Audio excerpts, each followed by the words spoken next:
Hello everyone, it's Olivia here, aka Story Minded, and I'm going to be making another IGCSE video. I'm sorry that it's taken me so long to make this next video. It's just been crazy. I'm currently on Easter break from my first year of university, and obviously I've got tons of assignments that I'm trying to, that I have been finishing off and submitting, so it's just been a really busy time. But what I'm going to do today is create a video about the creative writing aspect of the IGCSE for Edexcel, and this is for paper 2, and paper 2 there's an option, although obviously I guess it depends on your school or where you're studying, but there's an option to do the alternative paper 3, which is the 2 coursework assignments. But this video is about the paper 2, which is the poetry and prose texts from the Edexcel IGCSE anthology and imaginative writing, and this video is specifically for section B of that paper, which is the imaginative writing portion.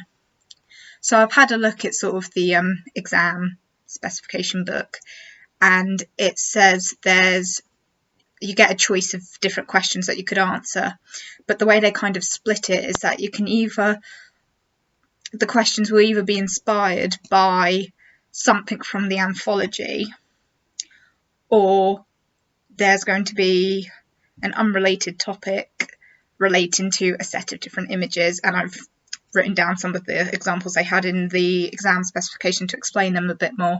So if you get a question that's been informed by something in the anthology, a couple of examples they've used quotes.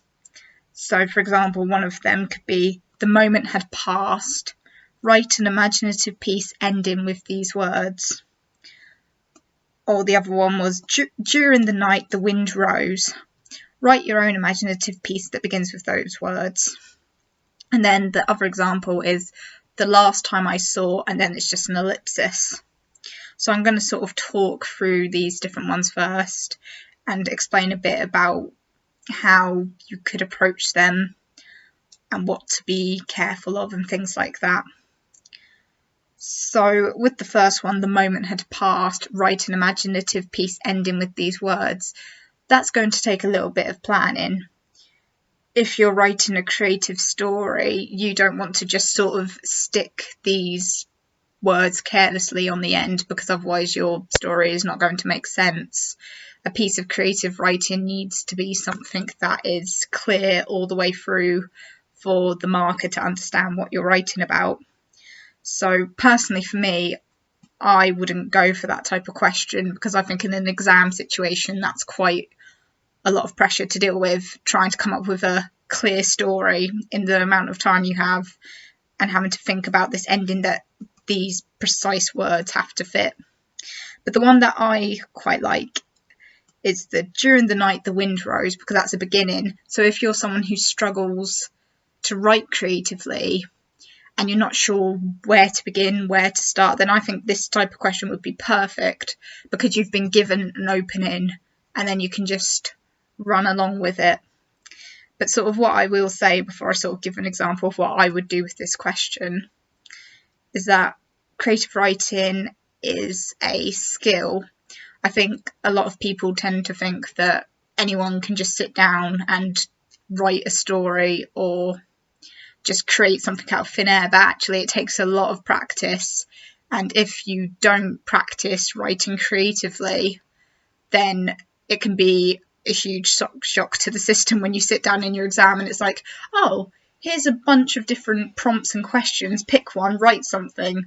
If you're not used to doing it, your brain isn't wired that way, you're not used to just looking at different prompts and coming up with stuff, then it can be quite challenging. And especially if you don't enjoy or struggle with English as a subject, it can be really tricky to think, what am I meant to do? What am I meant to write? But it's really important to try and stay calm, and whatever help the question gives you, go for the one that you feel you could write something you can engage with. Because the thing with creative writing is you have to enjoy it. You have to put 110% into it, otherwise it isn't going to work. So with the quote where it's write your imaginative piece that begins with those words, during the night the wind rose, instantly I can see in my head and thinking about an image that would link with during the night the wind rose. I would write this as a first person account, so from a character's perspective but from first person, and I would have them on a boat out isolated out in the ocean somewhere, surrounded by darkness, because during the night the wind rose, that's a very sort of heavily descriptive piece of writing that sort of creates a lot of images, and it's very sensory. So you have, not only do you have the visual of like this night, you also have the wind that is rising and picking up and becoming blustery, and that's also linking with sound. So my mind instantly goes to this like little boat that's stranded out in the pitch black at night, and I would just start trying to use different techniques. And that's why it's really important with the anthology, if as you're working through and looking at the anthology and all the different texts you encounter, try and think about what techniques those writers are using to create their pieces of poetry or their stories. Think about what they're doing and why they're trying to do it, because the important thing about this question is linking back with the assessment objectives. One part of it is to make sure you understand what the purpose is behind the question, who your audience is, and what you're writing. So the purpose, who, and I always forget what is the other one? It'll come to me in a second. There's always one bit of it. And the form, that's it, the form of what you're actually writing. So for this, the form would be a story, a short story. The audience could be, it depends, you could write a children's story, although it's probably better to write for an adult reader if you're thinking about who will be actually marking your essay. And the purpose is entertainment. It's kind of one of the standard ones when you're writing a piece of creative writing. You're writing to try and get a response from a reader to, make them enjoy it and things like that. So if I just quickly have a go at writing a little bit, and obviously this is only going to be a first draft, so it's not going to be perfect. And that's another thing. In your exam, don't panic. The examiner is not going to expect you to write a masterpiece in the time that you have. But if you have time at the end to edit, I highly recommend that you edit your piece of creative writing, because the more effort you put in and the more you edit it and actually sort of show the examiner that you've thought carefully about it and you've not just panicked and written anything, then hopefully they'll reward you with marks. So I'm just going to pause this and try and come up with a few sentences. I'm just unpausing the video again so it doesn't cut out, because that'd be really annoying if I lose it. And like I said, this isn't going to be perfect. It's only like a first draft, but I'm just giving it a go.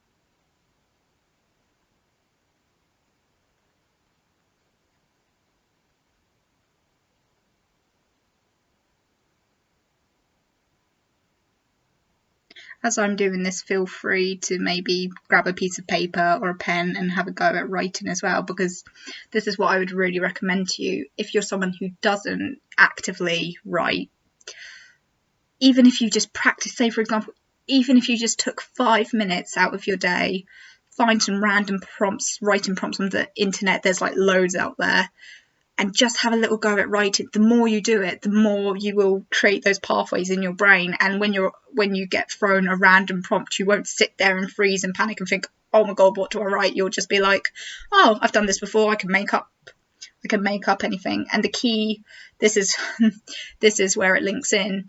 Reading and writing are connected. A lot of people don't appreciate the connection. But when you read, the more you read, the more it feeds into your ability to write. Because if you can understand what techniques an author has used, you can learn how to use them for yourself.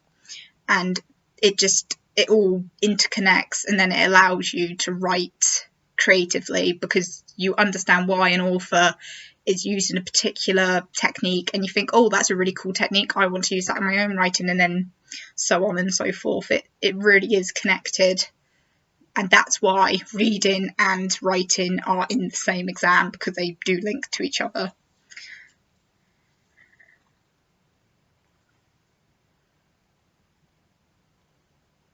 I'm almost there, by the way.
Old habits die hard. I'm like editing this as I go along.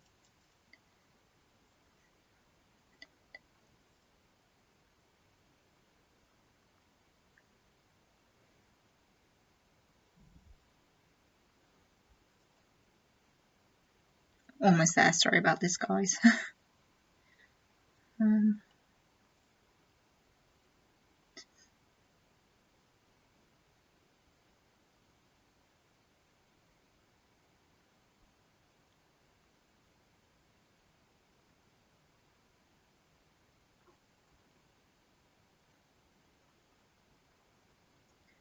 Okay. And like I said, this is not going to be perfect, so please don't take this as gospel because it's only your first draft and I've had to do this like really quickly. So this is just something I've come up with for that question, and then once I've done this, I'll quickly explain the different set of stimulus you might be given, because you'll have a choice of questions and you just have to go with whatever makes you feel most comfortable. So, during the night the wind rose, its howling voice was as lonely as the sea our little boat bobbed on. The murky sea was dark. So see, my creative writing brain's going crazy, because where this is the first draft, I wouldn't really want to repeat sea, but I'm just going to read what I have, just to give an example. The murky sea was dark. It reminded me of a story my father once told. A giant squid swallowed the barb of a harpoon, causing it to vomit its ink. The ink stained the oceans, and this is why at night the oceans are at their darkest. So obviously, like I said, that's not perfect. There's lots of things I would change about that, but I just need to get out of my creative writing head for a second. What I really like about this, though, is that I've started to try and create this kind of atmosphere. The sort of prompt has inspired me to try and create this folklore, and like I said, I've written it in first person, and in my head the character is like a little girl, and she's thinking about her father and the stories he used to tell her of this like giant squid who once swallowed this barb. And like obviously when squids, they spew their ink, but I quite like the sort of almost like mythical nature of like a giant squids, because giant squids do exist and they're huge, and I just thought, oh, that's a really cool image, and I thought it'd be quite interesting to sort of describe that, and that's just sort of where my head went with it. But that's what I love about creative writing. Everyone has their own different personal interpretations, and it can take you anywhere, and that's just kind of where that prompt took me. It took me to the sea and this boat, and but because I write like constantly, and obviously part of my degree is creative writing, I don't get intimidated by prompts. I just see it, things spark off in my brain. I can't really explain where my inspiration comes from. It's probably from all the books I've read. It's probably because I read lots as well, and then ideas just emerge. It's like magic. It's very fun. But I can really appreciate if people struggle. That's why I say please practice. It's like when I used to struggle with maths, I would literally have to sit down and force myself to practice so I would actually understand what I needed to do, and that's how I ended up passing my maths GCSE, which took me like 3 attempts. Practice is the key to succeeding, especially if you struggle with a subject, because it's so easy to be like, oh, I won't revise for that as much because I hate it and it's boring, but you need to try and get over that, because the more you practice, the more you'll be doing yourself a favour, and all the other people who don't practice, they're the ones who are going to be struggling in the exam. So, and this video is really long, I do apologise. So for the other sort of question that could be asked, it talks about, or the question will be, unrelated topics relating to a set of images. So the 3 examples they sort of had on there was the visitor, a frightening moment, my most embarrassing moment, and it says students can write either from real or imagined experiences. So it almost seems like those 3 different prompts are quite emotive. So like a frightening moment, my most embarrassing moment, and it almost seems to be leaning towards non-fiction writing more. But personally for me, I wouldn't go for those prompts. If you're someone who finds writing from, if it's too difficult for you to sort of try and write creatively, or you think that's too much pressure and you'd prefer and feel more comfortable writing from a personal experience, then go for that. But the really important thing to remember is, if you are going to approach one of that sort of question or prompt and you are writing non-fiction, don't leave out all the creative techniques that creative fiction writers use, because there's nothing worse than trying to write a non-fiction piece without using creative techniques, because the writing becomes very stale and dull and boring. Because if you're not used to writing creative non-fiction, you can fall into the trap of just telling. You just tell your life story, and it's very like, I went to this place and then this happened, and you want writing to be vibrant. You want to have those moments where you go and you want to create the emotions. You don't want to put your reader to sleep, unless you're trying to lull them into a false sense of security, and then you drop something that makes them wake up. But obviously, if you don't practice creative writing, you don't necessarily have the skills developed to be able to use creative writing in a creative way, because it is a skill. But personally for me, I'm definitely much more comfortable with writing fiction as opposed to non-fiction.